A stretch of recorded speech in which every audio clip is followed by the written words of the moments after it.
Hello, I'm going to exemplify how to view an image from Digital Rocks portal in ParaView. So let me pick an image. I'm actually going to search for it. I want uniform quartz.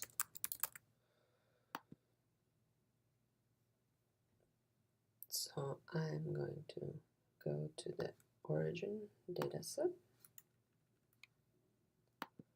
or one of them, it doesn't really matter.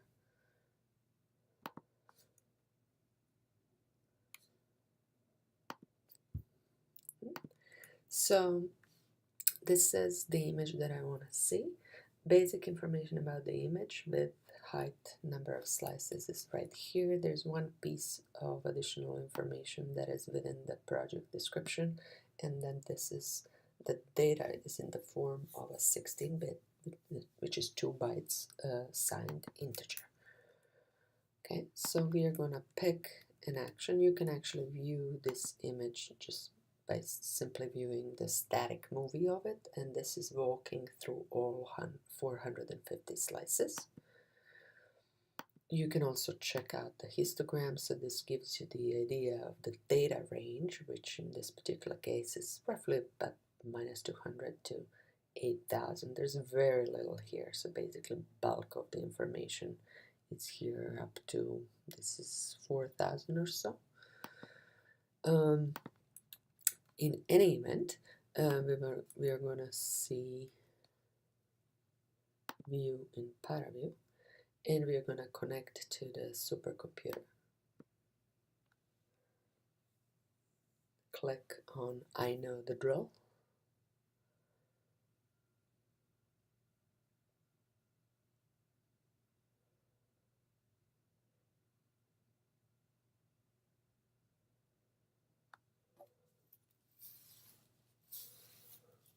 And we are not going to now wait.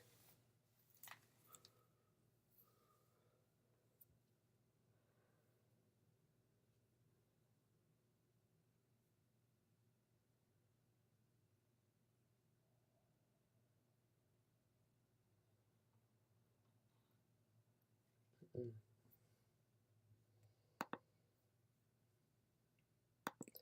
going to quickly try development version of the portal.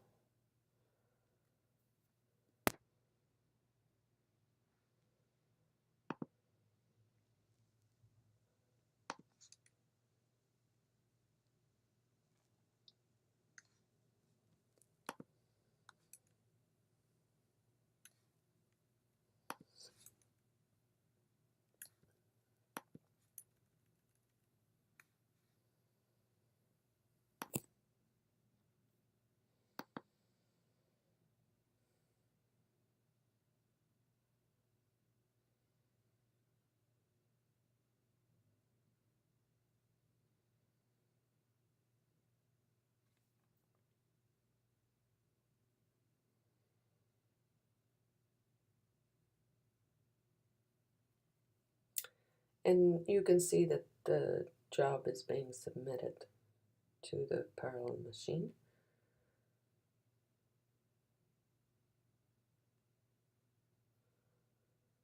On every parallel machine, you do need to get into the queue.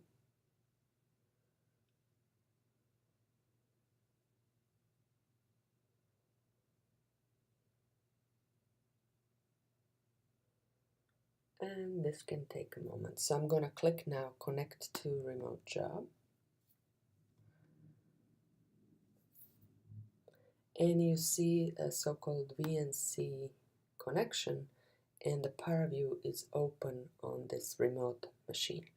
So let's now try to find where is this data. It is right here. Let's just check what is in the test. Nothing is in the test. So this is actually the data set downloaded to this machine. This is a raw data set, so I'm gonna go and open the correct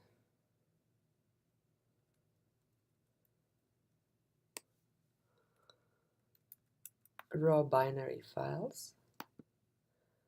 Okay, and I will confirm once again that this is raw binary file. And after that, I actually have to enter the information about this image. Short is unsigned 2-byte integer, so that is correct. It is big endian as per Digital Rocks portal, and the only thing I have to do is enter data extent, so 349.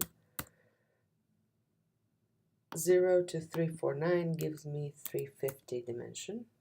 Just have to wait a moment. Whoops. And then 349, 349, 449. And the rest is correct, so I'm just going to pick, I'm going to say apply now, and so what you see in display is the outline, and it's a correct outline, but what we need is, for instance, volume. Okay? And this is essentially my data set. Now if I wish, I can actually slice through it. Okay? And there is, for slice, it's an XY plane. Right now we are looking at the 224, slice 224. You can walk through the slices. Okay. I can also go back to my volume, and I can also do, just to check what the extent of the image is, I can do quick filter, which is histogram. And for histogram, I would like more than 10 bins. 256 is more appropriate here. So if I hit apply, I will actually get the histogram of the data with not so much granularity as we saw on the web page. But this is enough for me to investigate. So here, somewhere around 1700, 1600, there is like a minimum between these two peaks. That is a good place to visualize the surface between this population and this population of voxels in the image. So let's try to do that. I'm going to delete this histogram. You don't have to, but I'm just going to make space for myself if it allows me to. There we go. Okay, I'm going to resize this. Okay, so now I'm going to pick contouring. You can also go to filter, common contour, either way, and here you have to actually pick which contour you want to see. So I'm going to say 1700 for instance, and hit apply.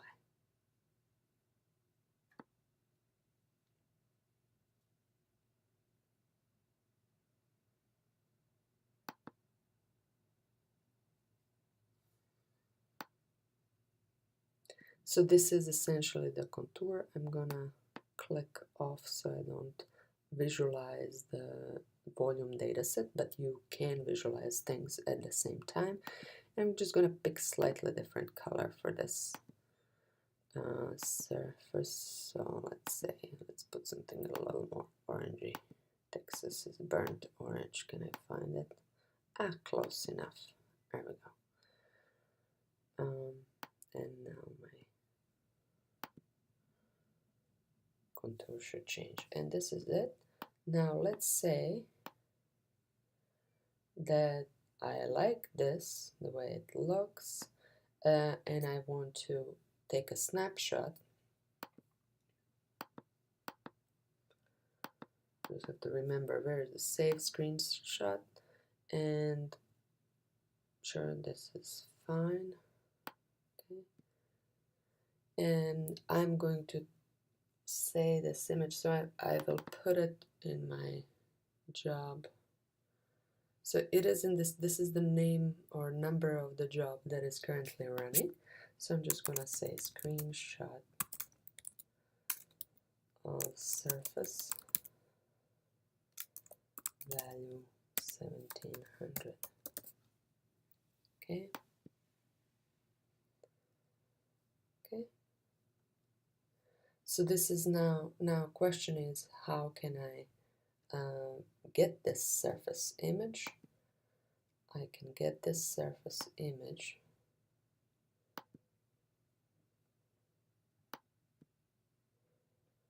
if I go back to, it should show up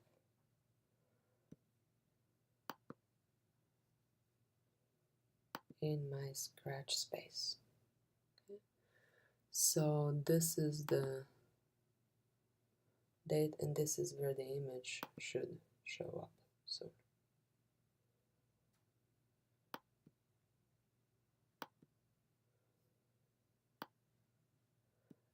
So essentially you do have to remember in the scratch space, you have to remember a little bit about the date of the job and what was the ID. So they are slightly, they look random, but these are not the random numbers.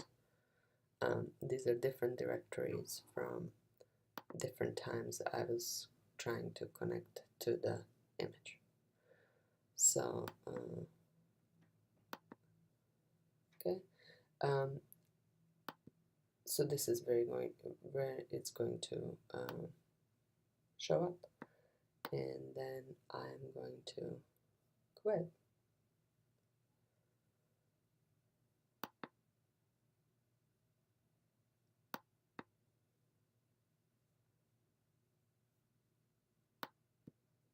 And this kills the session. Okay. And I should quit this.